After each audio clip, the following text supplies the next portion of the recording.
My name is Emma Carson and I turned 34 last month. I wasn't supposed to be at my father's birthday dinner. In fact, I wasn't even invited until 3 days ago when my mother called and said, "You know how it looks if you're not there, Emma? People will ask questions." That was her way of saying my presence mattered for appearances, not because anyone genuinely wanted me there. So I showed up. Not for them, but for myself. I wore a simple black dress handmade by a small Parisian atelier. It wasn't flashy, but it fit me perfectly. Unlike the people at that dinner table, it didn't pretend to be something it wasn't. The moment I stepped out of the elevator and into the Sky Lounge, a glass-walled restaurant on the 90th floor of the Midtown Manhattan skyline, I could already feel the difference in the air. This wasn't just a restaurant, this was a statement. The maitre d' glanced up, recognized me instantly, and gave the smallest nod of acknowledgement before returning to his rehearsed formality. Reservation for Carson. Party of 4, my younger sister Chloe announced with all the pride of someone who had never made a reservation herself. Her voice carried like a polished dagger. She didn't look back to see if I was keeping up. Of course she didn't.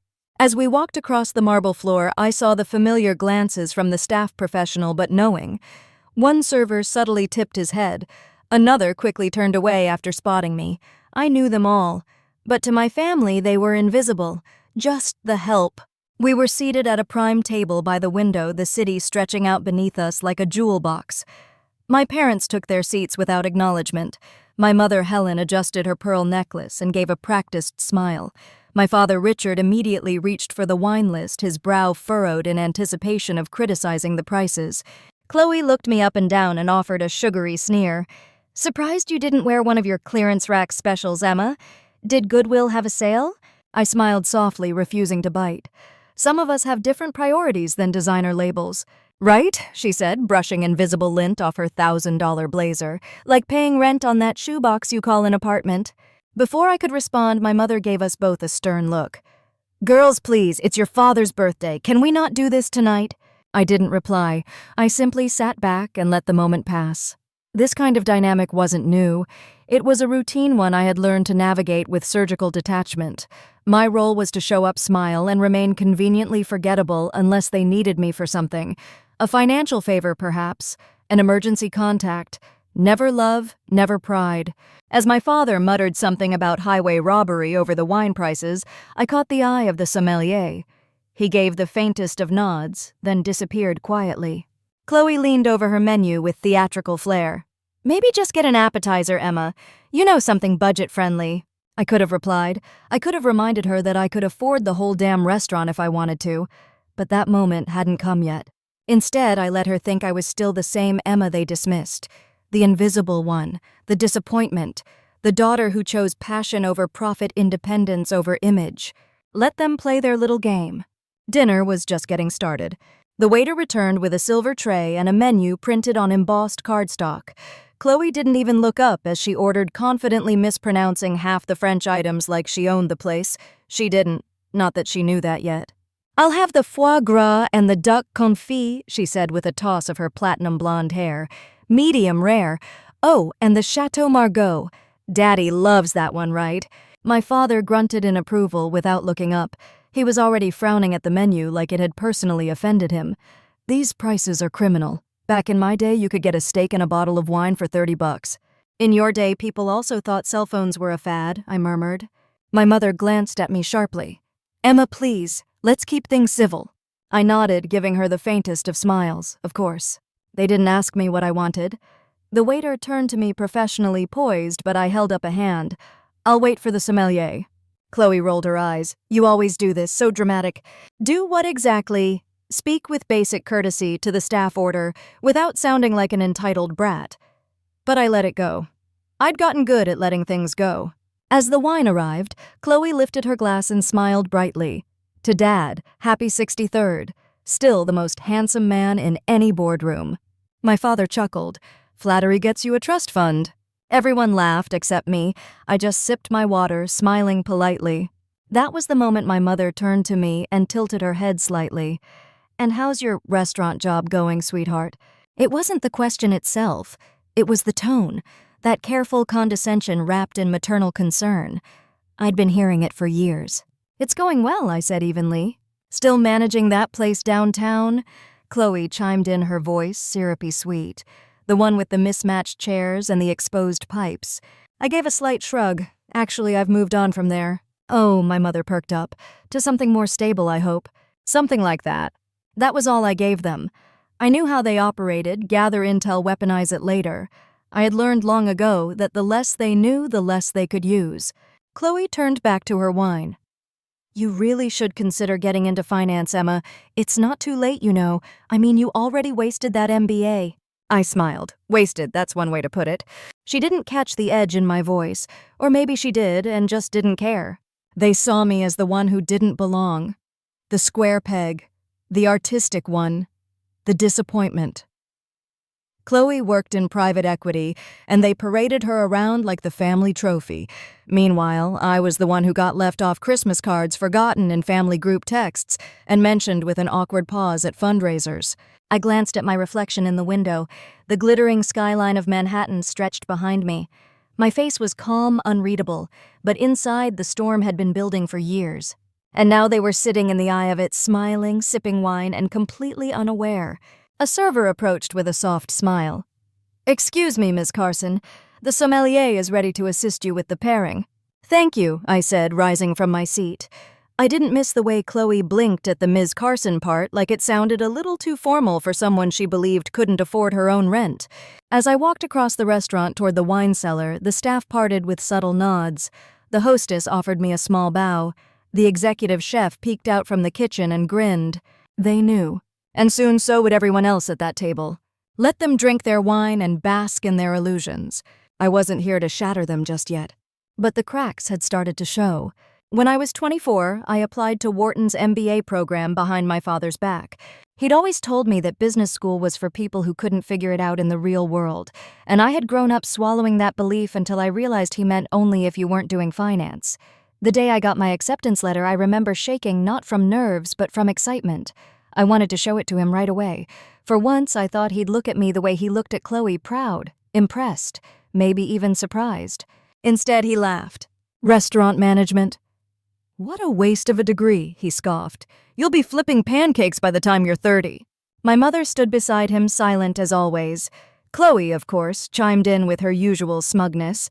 "I mean, I guess someone has to serve the brunch crowd. Just don't ask me for a loan when you're broke." I ended up taking out student loans, working nights, and skipping holidays to keep up with classes. I interned at any restaurant that would take me, often bussing tables after lectures just to learn systems from the inside out. While Chloe was flying to Ibiza for investment retreats, I was cleaning grease traps at 1 a.m. and doing case studies over lukewarm coffee. I didn't tell them when I graduated with honors. I didn't invite them to the ceremony. They wouldn't have come anyway. What they never knew was that in those first few years after school, I poured every cent I made back into building something of my own. I rented a cramped, half-finished apartment above a bakery in Brooklyn. I turned down job offers at flashy firms to work 12-hour shifts managing tiny kitchens for minimum wage just to understand the bones of the business. People thought I was crazy, but I wasn't building for now. I was building for later. And every time I got close to saving enough for my first lease, something came up. A call from Mom about emergency medical bills that mysteriously never produced any receipts. A loan Chloe needed just for a few weeks to cover a failed investment, one she never repaid, of course. One time, I even co-signed a short-term loan for my father's consulting firm when they couldn't make payroll. He said it was just a formality and that my name wouldn't matter. I didn't see a dime from that either. I told myself that helping them would buy me acceptance, that if I gave enough money times silence, they'd eventually see me, respect me, love me the way they loved Chloe. But that was the lie I told myself to justify the ache. In reality, they weren't asking me for help. They were using me, and I let them, because part of me still wanted to believe that family meant something more than blood. There was a night, 2 years ago, I remember sitting on the floor of my apartment at 3 a.m., surrounded by receipts, loan statements, and a rejection notice from yet another bank. I had applied for a small business loan to open my first location, but my credit had taken a hit from co-signing for my father. I stared at the word declined on that letter until my eyes blurred. Then I got a text from Chloe. "Dad wants to know if you'll cover the deposit for the ski trip." He forgot his card again. "No, hi, no, how are you? Just another transaction." That night, something inside me cracked. Not enough to walk away, but enough to finally see the truth. I wasn't family. I was a safety net. A nameless investor in their comfort. And I was starting to wonder what would happen if I let them fall. After that night, something shifted in me. Quietly. Slowly. I didn't confront anyone. I didn't yell or call them out. That's not how my family worked. Everything was surface-level perfection and backhanded compliments. No one ever addressed the rot underneath, so I simply stopped volunteering information. I didn't tell them when I got promoted to director of operations at a boutique restaurant group in Soho. I didn't tell them I was overseeing 4 kitchens across the city, managing teams twice my age, or that Michelin had mentioned one of our locations as a hidden gem. I certainly didn't tell them when I made my first 6-figure bonus, because none of it would have mattered. If it wasn't Wall Street, it wasn't real to them. At family functions, when I was invited, I became more of a prop than a person. The sister who lived somewhere downtown and still did something with food. I was no longer asked about my life. Instead, I was there to nod, smile, and make Chloe look more impressive by comparison. It's funny how loneliness doesn't always come from being alone. Sometimes it comes from sitting in a room full of people who share your DNA and realizing they don't know you at all, or worse, they don't care to. I remember a Thanksgiving dinner where I brought a bottle of vintage wine as a host gift, an actual Bordeaux carefully chosen to pair with the turkey. My father looked at the label, raised an eyebrow, and said, "Must have found that on clearance, huh?" Everyone laughed. No one asked where I got it, or why I knew it would pair well. Later that evening, Chloe uncorked one of her own wines and got praised for developing such a refined palate. It was a basic Napa Red she bought at the airport. That's when I realized I could win a James Beard Award, and they'd still ask if I needed help with my rent. What hurt most wasn't the jokes. It was the effort I made to still be seen. I showed up again and again, hoping that just once someone would ask the right question. "How's your restaurant doing?" Not with pity, not with sarcasm, but with interest, with curiosity, with love. They never did. So I started saying no. No to ski trips, no to loan requests, no to brunches that felt more like interviews than reunions.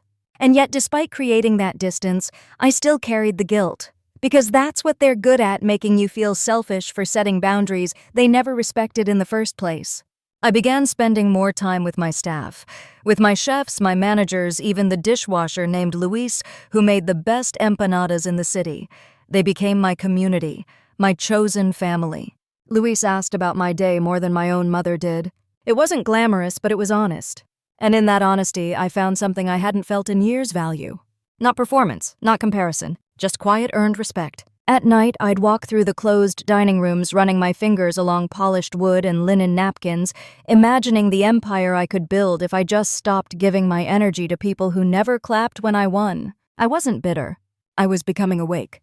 And awakening meant remembering that you don't owe loyalty to those who only call you family when it's convenient. So I kept building, kept working, kept believing. And one day I stopped checking my phone for their texts. Because silence, real silence, isn't the absence of noise. It's the absence of hope that they'll change.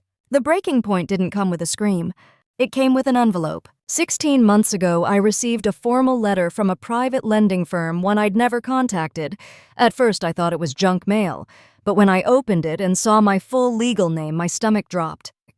"Thank you for co-signing the $500,000 line of credit renewal, Ms. Emma Carson. Monthly statements will follow." I blinked, read it again, then again.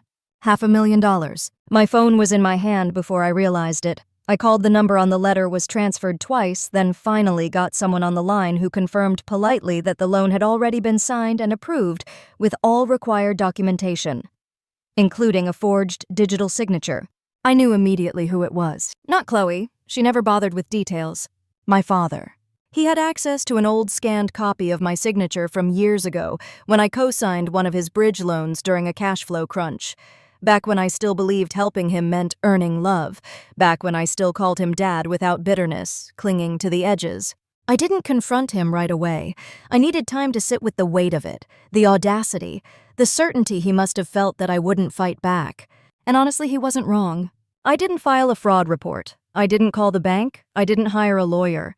I just paid it. Not all at once, but enough to keep my credit intact. Enough to protect the growing business I was trying to build because I knew the blowback would land on me, not him. Every payment was a punch in the gut. And with each withdrawal, a little more of my belief in family dissolved. It wasn't even the money. It was the silence. There was no thank you call, no follow-up, no explanation. The only message I got from my father during that entire period was a group text reminding me to RSVP for Chloe's engagement party. No mention of the loan. No acknowledgement that I'd just saved his firm again. At the party, Chloe stood under a chandelier draped in couture, laughing with people who wore their wealth like armor. She waved me over just as the photographer snapped a shot. "You're not wearing heels," she whispered, looking down.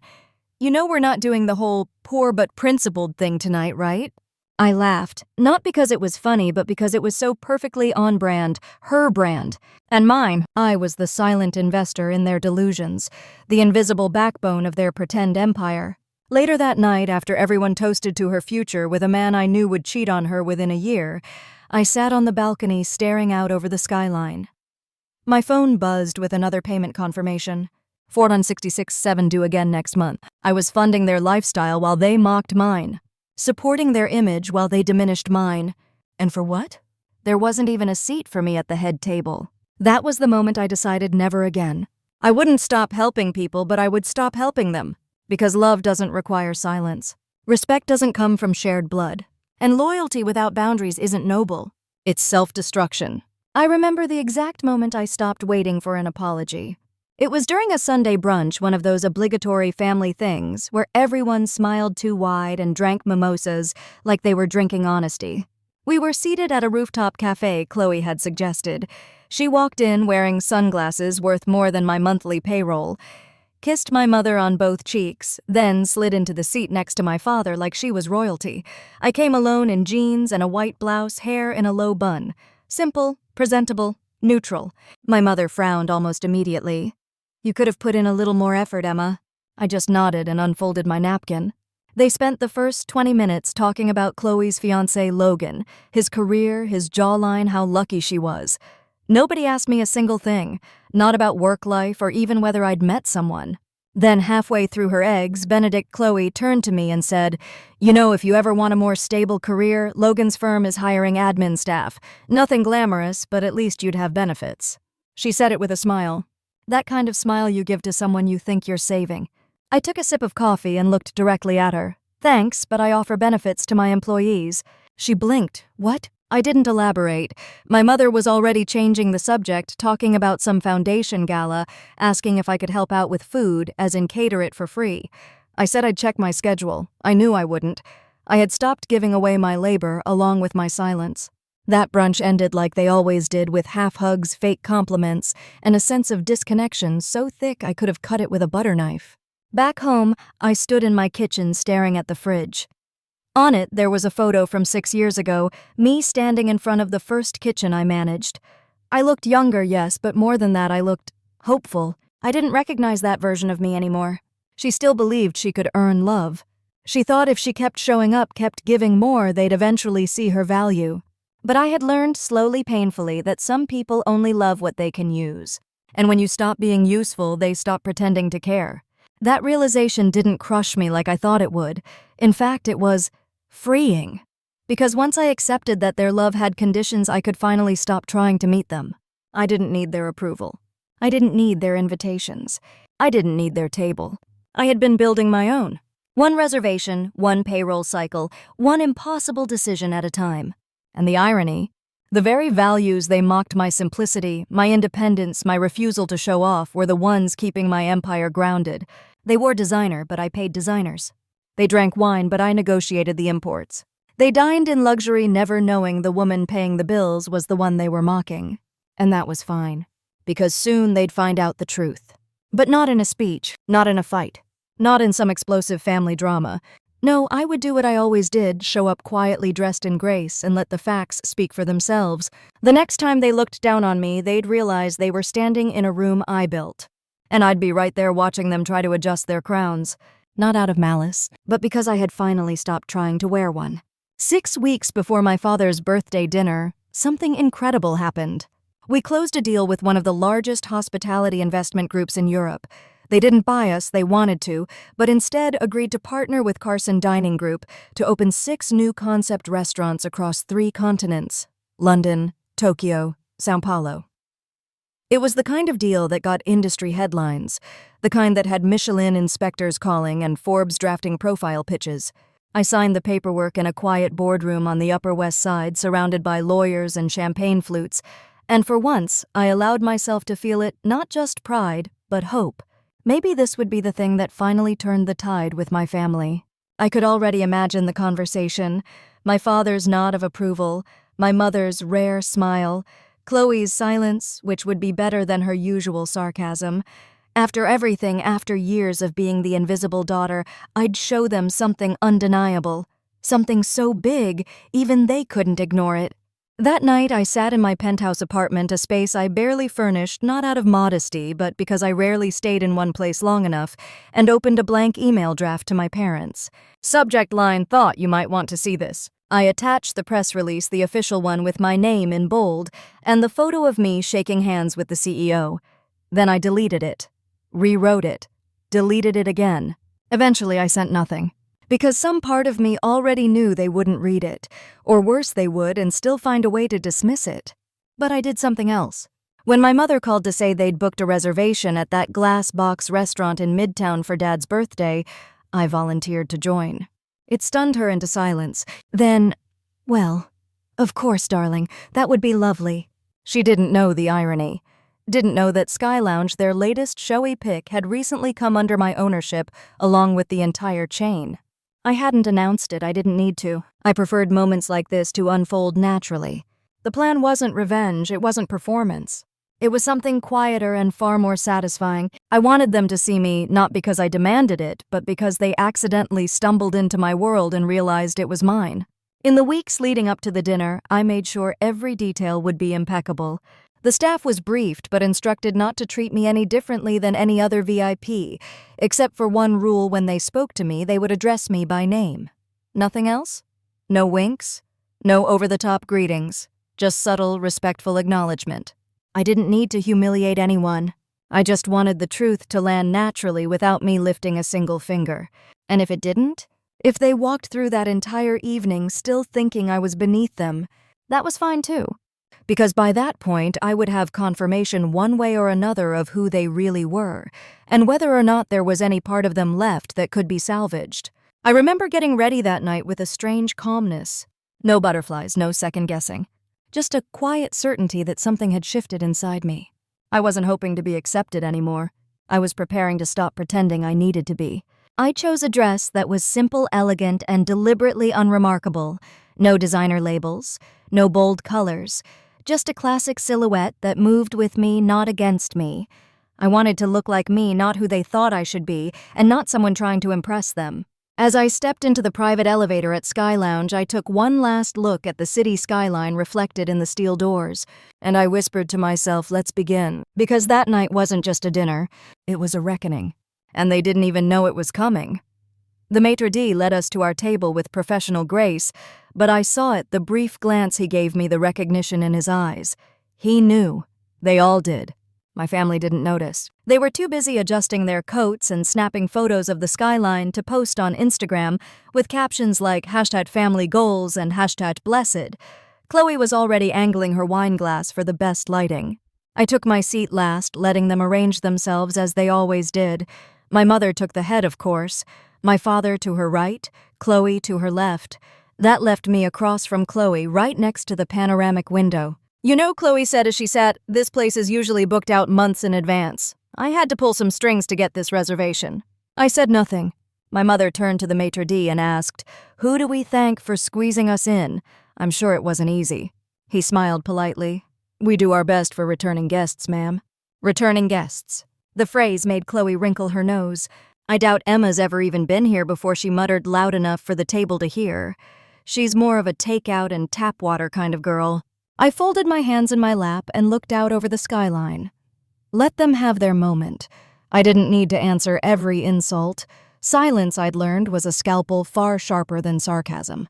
A few moments later, the sommelier approached Jean-Luc, one of my most trusted hires. Tall French and unfailingly graceful, he carried himself like a man born in five-star dining rooms. He approached the table and my father barely looked up. I'll have the 2018 Cabernet, Dad said. Something reasonable. Chloe rolled her eyes. Dad, no one comes here for reasonable. Then Jean-Luc spoke. His voice was calm, smooth, professional, but every word was a blade. Welcome back, Ms. Carson. Your usual table was reserved for another party tonight, but I hope this one is satisfactory. The silence that followed was immediate and absolute. My mother's menu slipped from her fingers. My father looked up slowly, brows furrowed. Chloe blinked like someone had thrown sand in her face.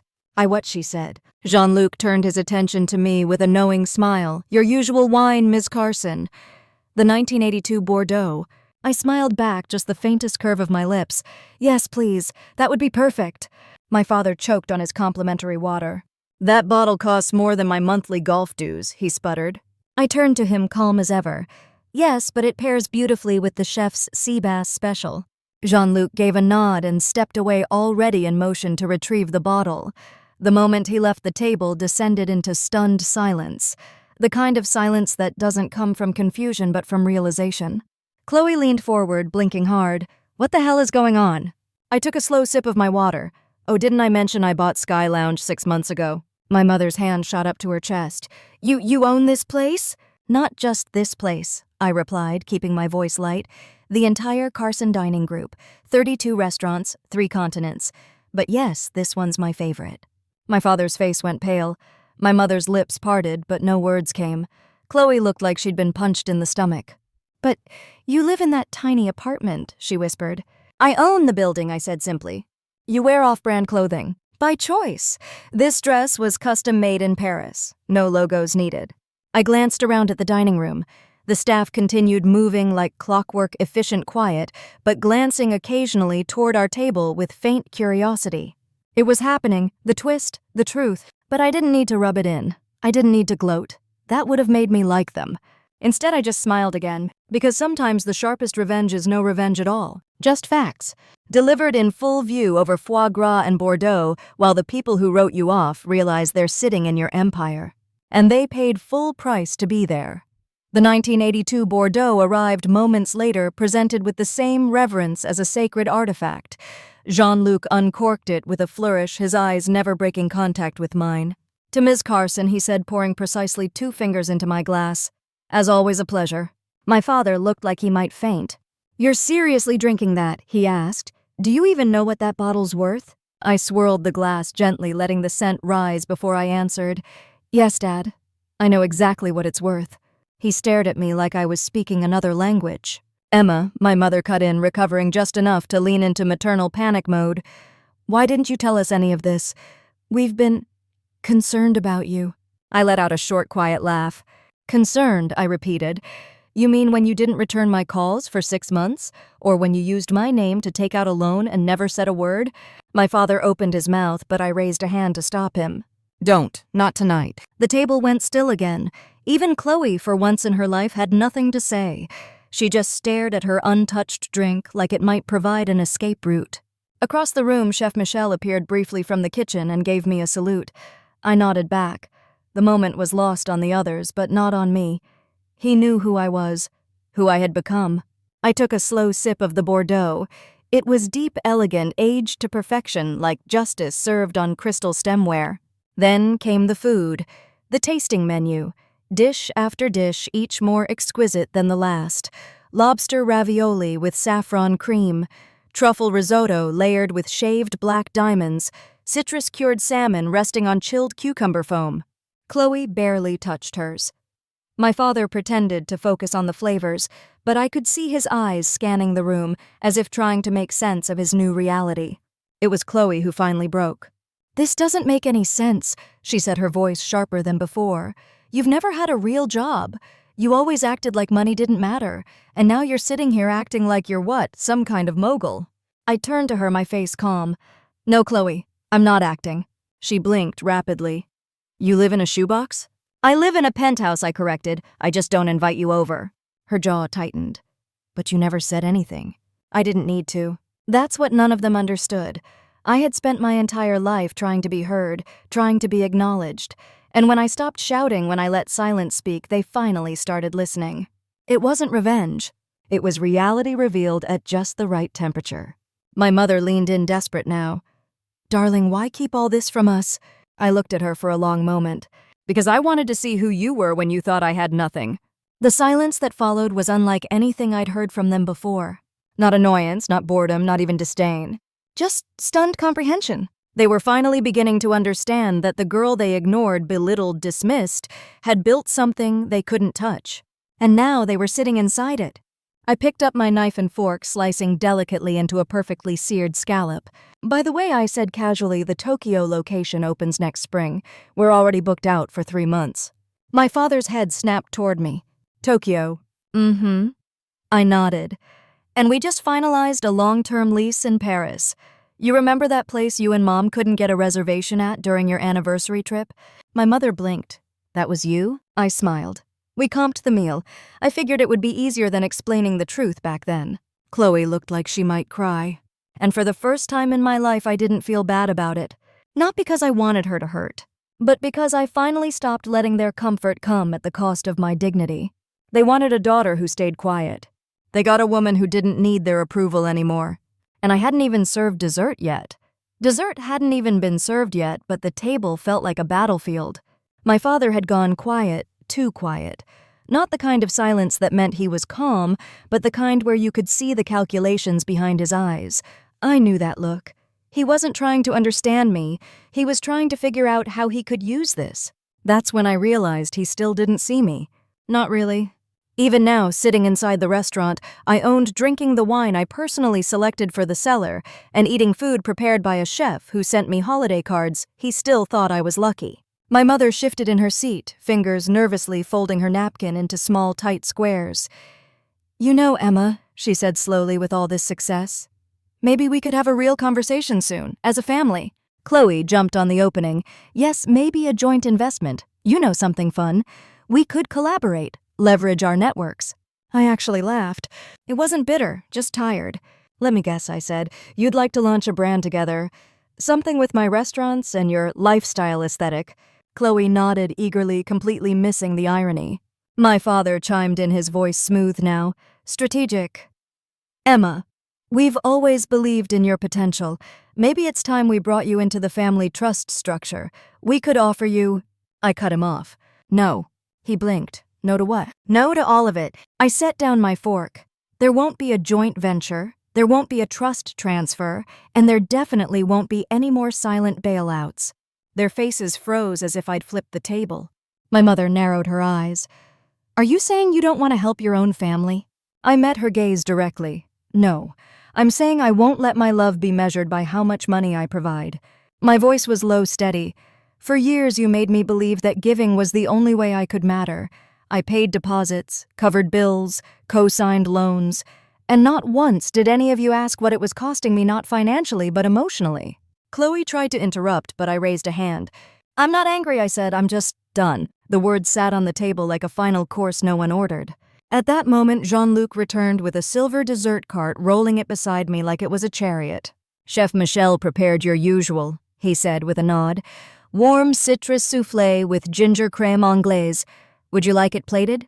"Yes, thank you," I said, not breaking eye contact with my father. "And please bring a glass of the 1991 vintage port, a full pour." My father exhaled sharply. "Emma, come on, this is over the top." "No," I replied. "This is mine, all of it. And for once, I'm going to enjoy it without explaining, defending, or minimizing it for your comfort." Jean-Luc returned moments later, placing the soufflé in front of me like it was a crown. My fork broke the top crust, steam rising soft and golden. "Happy birthday, Dad," I said calmly. "Dinner's on me, as it's been every time you've eaten at one of my restaurants for the past year." His fork stopped midair. "You've been paying for those—" "Of course," I said. "Every Walker dinner party, every impromptu celebration Chloe hosted at Le Marché, every business lunch you had at the downtown brasserie." "But we left our cards," my mother said weakly. "They were never charged," I said, "because I told my managers not to, because I thought maybe doing that would be enough." Chloe whispered, "You let us believe." I looked at her gently. "I didn't let you believe anything. You assumed." And I stopped correcting you. Silence, again. The kind that comes not from confusion but shame. And it was long overdue. "I'm not here to embarrass you," I added. "I'm just done carrying you." I wiped the corner of my mouth with my napkin and leaned back in my chair. "For years you taught me that value came from what I could give you. Money, time, silence. I set the napkin down beside the empty dessert plate. Tonight I'm giving you something different. What's that? My father asked stiffly. I smiled. A boundary. The moment I said it, a boundary, no one spoke for a full 30 seconds. It was glorious. The same people who used to fill rooms with their noise, their dominance, their opinions, were finally silent. And not because they were listening, but because they realized they had nothing to say. That silence, I had waited my whole life for it. Chloe was the first to react. She reached for her phone under the table, probably texting some friend or frantically Googling Carson dining group owner. Her fingers trembled. She glanced up at me. "Is that why your name came up when I tried to reserve in Paris?" she asked quietly. I nodded. "They flagged your name for our internal alerts after the staff said you were rude. That's how I found out you'd been trying to drop the Walker name to get tables." She blinked. I didn't know it was your restaurant." "Exactly," I replied. "And maybe that's the problem." My mother leaned forward, her voice trembling now, far from the smooth, controlled tone she always used in public. "Darling, we didn't realize. We thought you were struggling." "Because I didn't parade my life in front of you," I asked. "Because I didn't ask you to validate it." She said nothing. I turned to my father, who had gone full stone-faced, his default reaction when he felt outmatched. I could practically hear the gears grinding in his head. "How long have you known?" he asked finally. "That I was done chasing your approval?" I tilted my head. "About 2 years." "No," he snapped. "How long have you owned this place?" 6 months, but I've built this group over a decade." "And you never told us." His tone was accusatory, like I had betrayed them. I set my wineglass down. "When exactly would I have told you, in between being dismissed, ignored, or asked for money?" He flinched. And there it was. For the first time in years, I saw something on my father's face other than arrogance or condescension. I saw uncertainty. That was worth more than the wine, more than the view, more than the Michelin stars. That was generational power-shifting hands, and he knew it. Jean-Luc returned once more with a leather folder. Inside it was a curated wine list for the upcoming London launch and a sealed note from my Tokyo director. I skimmed it, made a mental note to respond after dinner, and tucked it away. My mother's eyes followed the folder like it contained state secrets. "You're opening in Tokyo?" she asked, her voice faint. "Yes, spring next year. We've already started pre-bookings. But we invited you to come to London with us last summer, and you said you couldn't afford it." "I was in London," I said calmly, "overseeing construction. I stayed in my own penthouse, not the family hotel." Chloe looked like someone had just rewritten her entire worldview with a red pen. My father exhaled. "Emma, if you'd told us—" "I did," I interrupted gently. "Over and over, you just weren't listening." The server cleared our dishes and brought coffee. No one touched it. I pulled out my phone, glanced at the time. Notifications were piling up, texts from staff, a news alert about our Paris location, a voicemail from a food critic. But I didn't rush. I'd learned the power of being still. That was something my family never understood. They moved loudly, recklessly, constantly chasing optics. I had moved quietly, deliberately, building something real while they performed their fiction. As I rose from the table, Chloe looked up, her voice unusually soft. "Emma, are we still invited?" "To your next opening." I paused. "The kitchen is for staff and ownership only," I replied gently. "Health regulations, you understand." It wasn't said with spite, just finality. I turned to Jean-Luc. "Please make sure my family has everything they need. Add the standard gratuity to the check." My mother gasped. "The bill?" I smiled. "Of course, just because I own the place doesn't mean everything's free." Then I walked toward the kitchen, heels clicking softly on the marble floor. The moment the door closed behind me, I exhaled not from exhaustion, but relief. This wasn't a performance. It was my life. And I had finally reclaimed it. The kitchen was alive. Not in the chaotic, shouting way you see on TV shows, but in a rhythmic, humming kind of way, like an orchestra tuning before a performance. Stainless steel gleamed under warm lights. Knives flashed. Saucepans sizzled. And above it all, a quiet sense of precision ruled the room. As I walked through the swinging door, the staff straightened almost imperceptibly, not out of fear, out of respect. Chef Michel spotted me and immediately peeled off from the pastry station. "Ms. Carson." He beamed, wiping his hands on a crisp towel. "Your timing is perfect. Want to preview the London menu?" I nodded, the tension from the dining room sliding off my shoulders like an old coat. "Show me." We stepped into the small tasting alcove, a nook reserved for menu development and high-profile tastings. Michelle already had 3 dishes, plated steam rising from one of them. Beside them sat a leather-bound notebook, my initials engraved in gold on the cover. He handed me a fork and gestured to the first dish. Compressed cucumber and citrus scallop. A bit more acidity than last season. I think it'll land well in spring. I took a bite. Bright, sharp, balanced, perfect, I said. Then the second.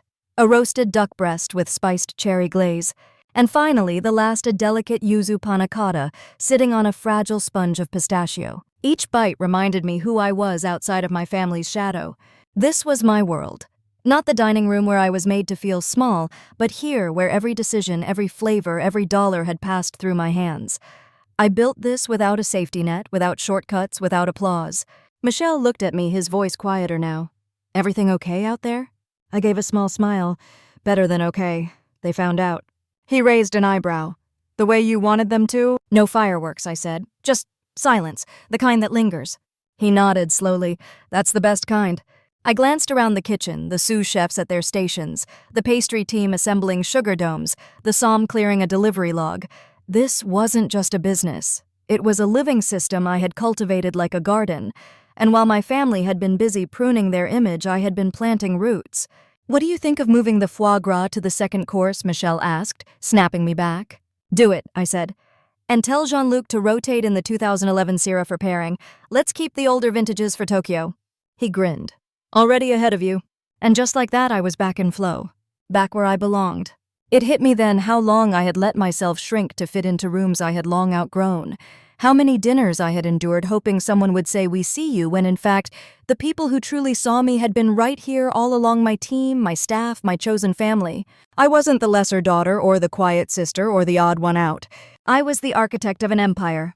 And for the first time in a long time, I wasn't chasing validation. I was living in my own design.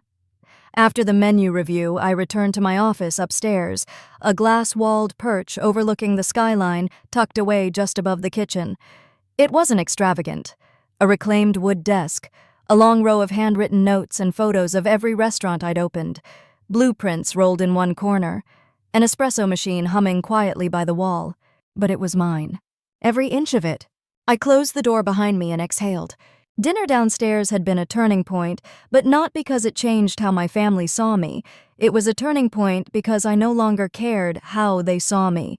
That realization was heavier than I expected, and also freeing. My phone buzzed. 3 new messages from Chloe. Emma. I'm sorry, I didn't know how much you were doing on your own. Can we talk sometime? Really talk. I didn't answer, not yet. I scrolled up to older texts from months ago, ones she never replied to, invitations she ignored, offers she declined. People like Chloe didn't apologize because they had changed. They apologized because the narrative had shifted, and they were no longer on top. Another buzz, this time from Mom. We're so proud of you, sweetheart. Proud. The word made me pause. Where was that pride when I took a second job to fund my first restaurant? Where was it when I moved out at 22 with no help, no backup plan, and no one showing up on moving day? It wasn't pride they felt. It was discomfort disguised as admiration because I had succeeded without them, and now they didn't know where to fit. For so long I thought success would feel like revenge, like some dramatic slow-motion scene where everyone gasped and I walked out triumphant. But real success? It felt quiet. Unshakable, internal. No applause, no grand reveal, just peace. A knock at the door. It was Ava, my assistant, my first hire, and now the operations manager for the entire East Coast. She stepped in holding a slim black folder. Contracts for the Sao Paulo expansion. Also, Chef Alex in Paris sent a few plating updates. I nodded, flipping through the documents. Let's set up a tasting call for next week. Ava lingered. By the way, your family's still downstairs. Should I have someone escort them out? I hesitated, then smiled. No, let them take their time. It's probably the first time they've sat in one of my restaurants and actually looked around. She chuckled softly and turned to leave. Before she closed the door, she paused. For what it's worth, Emma, we always knew.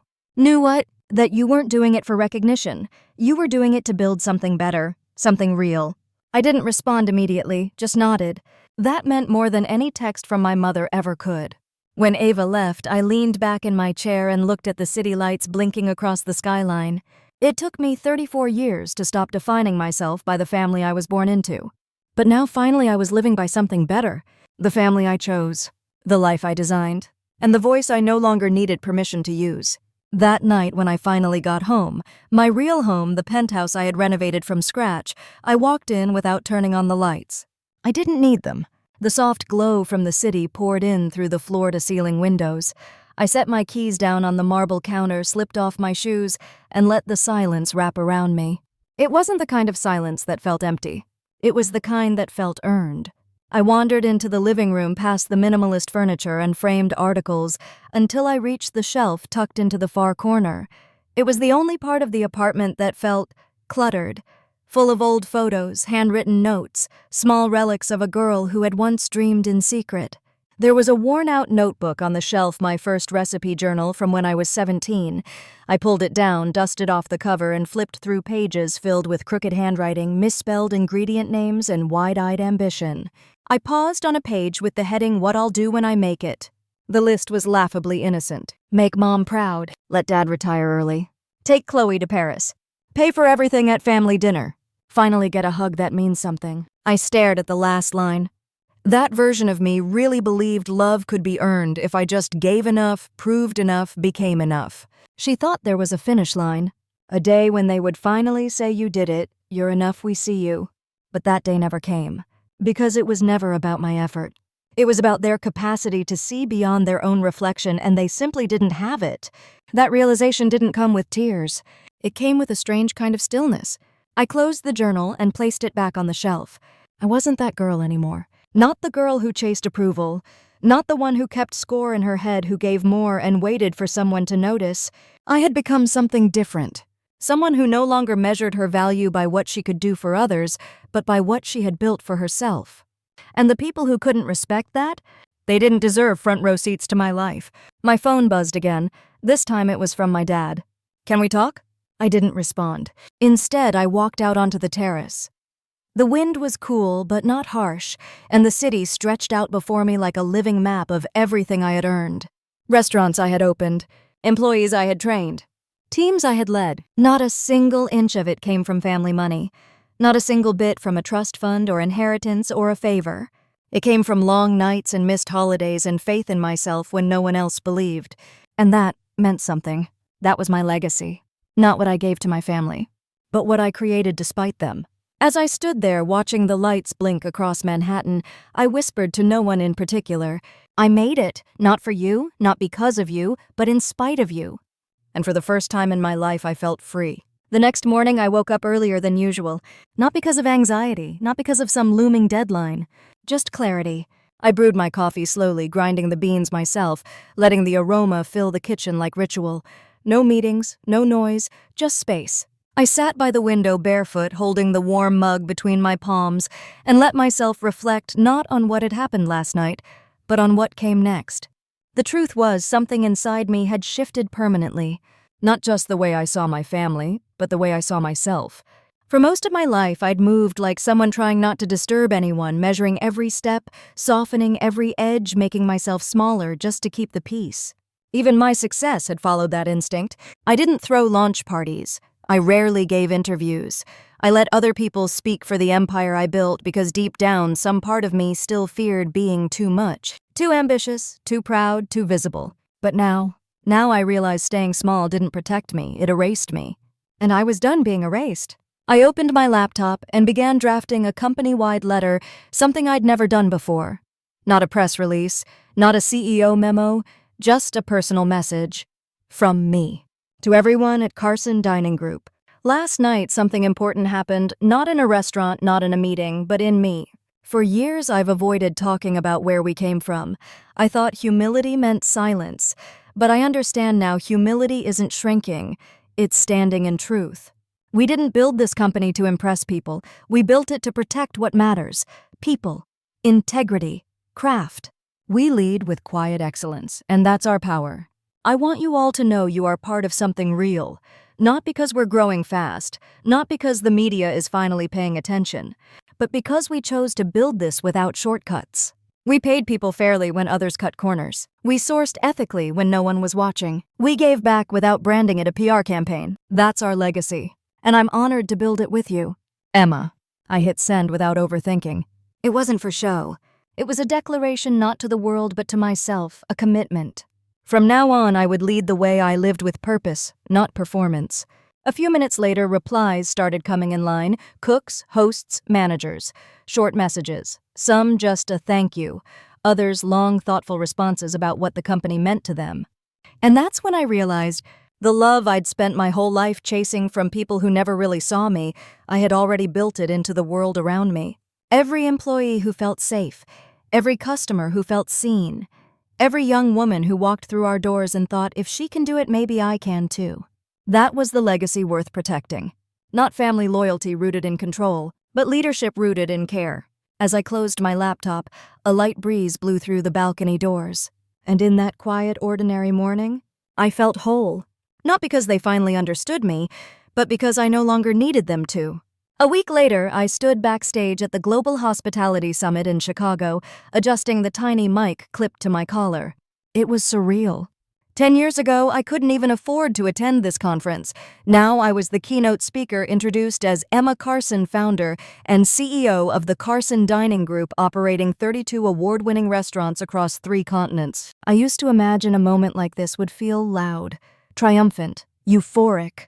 Instead, it felt still, like the moment before the tide turns. The host finished reading my bio. Applause echoed from the main hall as he gestured for me to walk out. I took one steady breath and stepped onto the stage. The lights were bright, the crowd larger than I expected, chefs, investors, journalists, young entrepreneurs with notebooks open in their laps. I walked to the center and looked out. No slides, no flashy graphics, just me and the mic. "Hi," I began. "I'm Emma Carson, and for a long time, no one thought I'd make it here." A few people chuckled softly, some leaned in. I wasn't born into wealth. I didn't graduate from an Ivy League school. I didn't have family investors or a viral startup story. What I did have was a dream, a secondhand mixer and a spreadsheet with more red than black for the first 4 years. That got a few more laughs. The room relaxed. I continued. While others were being groomed for corner offices, I was scrubbing floors after closing. While my peers were building networks, I was building trust. One sous chef, one dishwasher, one impossible dinner service at a time. And here's the truth they don't tell you about building something real. It's lonely. It's thankless. And sometimes your biggest doubters share your last name. A beat. A few heads in the audience nodded hard. I smiled gently, but that's also what makes it meaningful. Because when you build something without shortcuts, without applause, without anyone clapping you on the back, every brick matters. I paused, scanning the crowd. I'm not here today to pitch you an app. I'm not here to promise you a magic formula for success. I'm here to tell you that integrity scales, that kindness outlasts trends, and that you can lead quietly and still shake the world. The audience was completely still now, not in boredom, but in focus. I told them about my first restaurant, how I slept in the storage room for 6 months to save on rent, how I interviewed every single hire myself for the first 3 years, how I once cooked, hosted, washed dishes, and ran payroll in the same 48-hour window. Not because I wanted a badge of honor, but because I couldn't afford to fail. I didn't build this company to prove anyone wrong, I said near the end. I built it to prove something right. Applause followed. It wasn't explosive, it was honest. After the talk, a line formed in the hallway. People didn't want selfies. They wanted to talk. A young woman from Atlanta asked me how I found the courage to keep going when no one believed in me. An older man from Detroit said he'd always felt out of place in corporate hospitality, like his values were too soft for the industry, and thanked me for showing otherwise. And then came a girl, barely 21, notebook pressed to her chest, eyes full of quiet hope. "I work part-time in a cafe," she said. "I've never seen someone like me on that stage before. Thank you." I felt something tighten in my throat, because that was the real full-circle moment. Not the applause, not the headline, not even the speech, but her. The next Emma, the one who wouldn't have to wait decades to believe she belonged. And as I walked back to my hotel that night, shoes in hand, hair messy from the spotlight, I felt more powerful than I ever had in heels or at a boardroom table. Not because I had made it, but because I was finally helping others believe they could too. 3 days after the summit, I hosted a leadership roundtable in New York. One of those events I used to think were reserved for venture-backed CEOs in expensive suits. Now I was leading it, but not from a podium. I chose to sit at the same table as everyone else, chefs, small business owners, nonprofit founders, single mothers running food trucks out of borrowed kitchens. No titles on the name cards. No hierarchy in the seating. The room smelled like coffee and warm ambition. I kicked things off with a question I hadn't planned on asking. What's one thing you've been too scared to admit out loud as a leader? There was a long pause, then someone exhaled. A woman from Baltimore spoke up. I'm afraid I'll never get funding because I don't look like the kind of person VCs take seriously. A guy across the table nodded. I still feel like a fraud even after opening 2 locations. Like any minute someone's going to realize I don't belong. Another woman said, I thought success would make me feel safe, but sometimes I feel more vulnerable than ever. By the time it got back to me, the room was quiet again. I said, I used to believe that if I just became enough, smart enough, generous enough, successful enough, then the people who hurt me would finally treat me right. No one spoke, but I could feel the room shift. I've since learned that healing isn't about earning respect from others. It's about deciding you no longer need it. The silence wasn't awkward. It was sacred. Someone whispered, thank you. That round table lasted 4 hours longer than scheduled. We skipped half the agenda.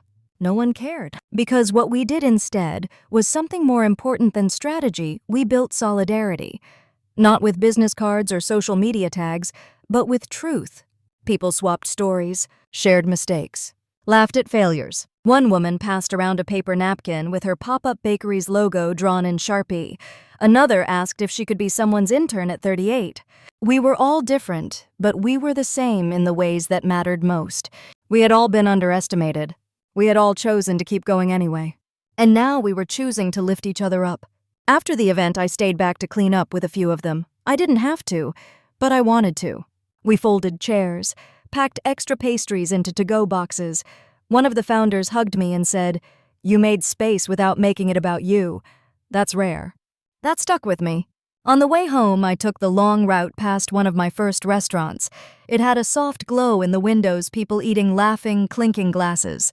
No one inside knew I was the owner, and that made me smile. Because legacy wasn't about people knowing my name. It was about what I'd made possible for others. That night, I opened my journal, the same one I used when I was 17. I flipped to a blank page and wrote, I used to want a seat at their table, now I build longer tables. I underlined it twice, because now I wasn't climbing. I was creating. And this time I wasn't alone. I wasn't planning to see them again. Not soon, at least. But then the invitation came hand-delivered cream-colored envelope with a gold seal and my name scrawled in my mother's handwriting. Family brunch, Sunday, no excuses this time. I almost laughed. No excuses. The irony was rich considering how many times I'd been erased from events, birthdays, and holidays under the guise of we didn't think you'd be comfortable or we assumed you were busy. I set the envelope on the counter and stared at it for a long time. Then on a whim, I decided to go. Not to prove a point, not to stir drama, but because I needed to know one last time if they had changed. If I had. Brunch was at my parents' country club, the kind of place where the waitstaff were trained to memorize your drink order, but never your name. I wore the same simple black dress I'd worn at the birthday dinner, the one Chloe had mocked. Only now I wore it like armor. I arrived 5 minutes late deliberately. The hostess flinched when I gave my name, then immediately straightened when she found it on the list. The Walkers, party of 6. Chloe and my parents were already seated when I walked in. My father stood awkwardly, as if unsure whether to shake my hand or offer a hug. He did neither. Emma, he said, glad you could make it. I nodded. Thanks for the invite. My mother smiled a little too brightly. We're just getting started. Mimosa. I'll take black coffee, I said, sliding into the seat across from them. The menu was absurdly overpriced. Avocado toast for $38.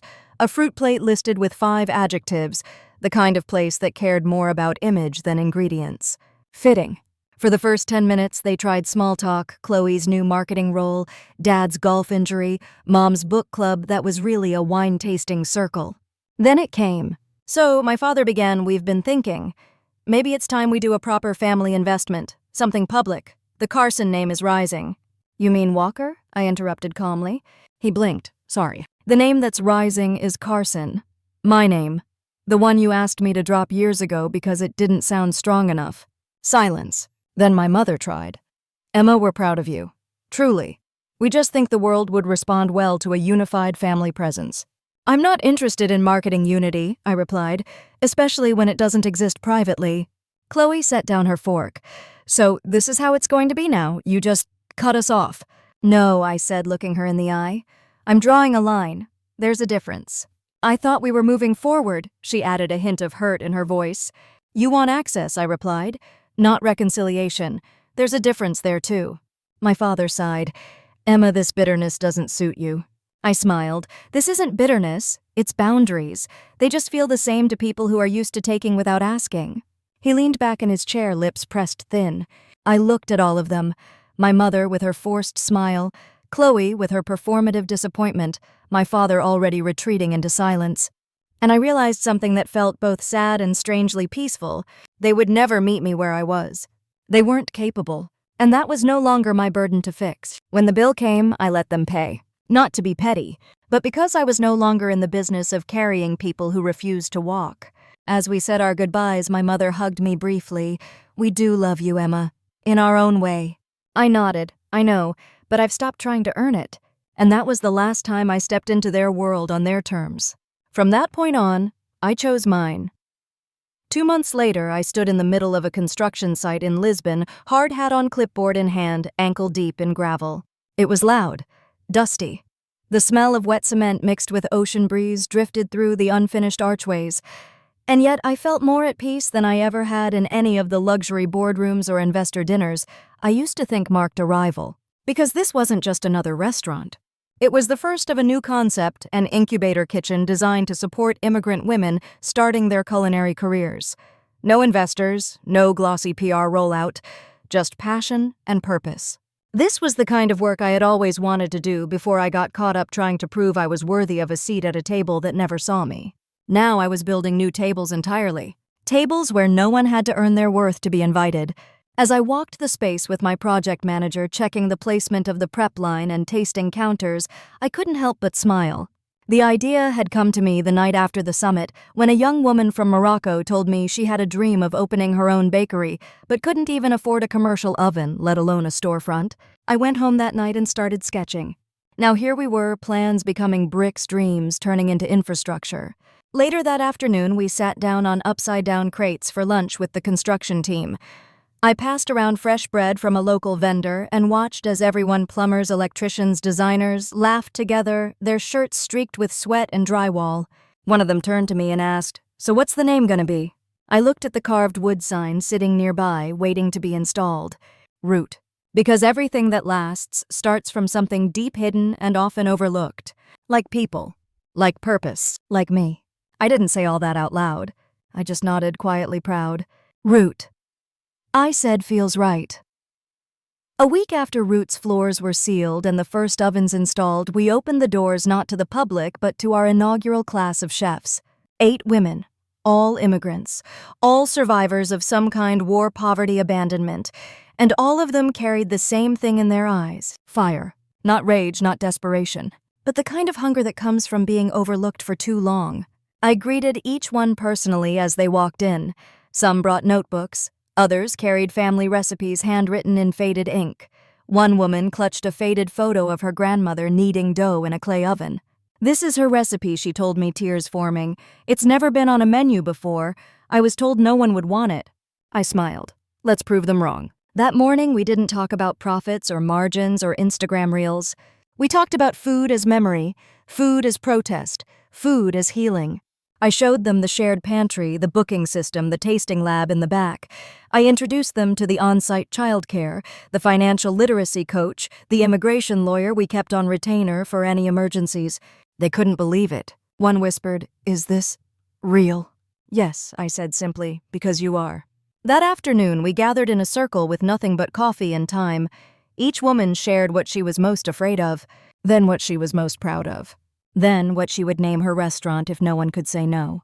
The names were beautiful, defiant, funny, sacred, and for the first time in a long time, I didn't feel like I had to lead. I felt like I could finally step back, because this wasn't about me anymore. It was about creating a world where power didn't come from titles or money, but from passing the mic. Root wasn't just the name of a place, it was a beginning. And I knew then as I watched them laugh and plan and dream out loud, that this was the kind of legacy no headline could capture, and the kind that would outlive me. Later that night, I stood alone in the kitchen of Root. The lights were dimmed, the prep station spotless. The scent of cardamom and citrus still lingered in the air from that afternoon's test batch. I walked past the empty stations, where just hours ago, 8 women had poured stories into sauces and stitched their memories into pastry dough. I paused by the window and looked out at the quiet Lisbon street. For a long time, I had believed success meant being seen, being heard, being admired, but now I knew better. Real success is when you no longer need to be the center because you've built a world where others can rise. That's what all of this was about. Not revenge, not recognition, not even redemption, but restoration. Of dignity, of voice, of worth. I thought about my parents, my sister, the countless people who once measured me by what I lacked. They were part of the story, yes, but they weren't the ending. This was. This kitchen, this community, this beginning. As I turned off the lights, I whispered something to the quiet room. For the ones still fighting to be seen, you are not alone, because I was once you. And now I build places so you never have to fight the same way again. You don't have to prove your worth to those who refuse to see it. You just have to build something so true, so whole, that you can see yourself in it. That's how healing happens. That's how empires begin.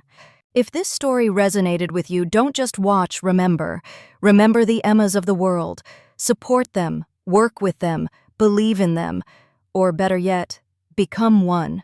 Because in the end, family revenge stories aren't about tearing others down. They're about building yourself back up stronger, louder, and completely unshakable.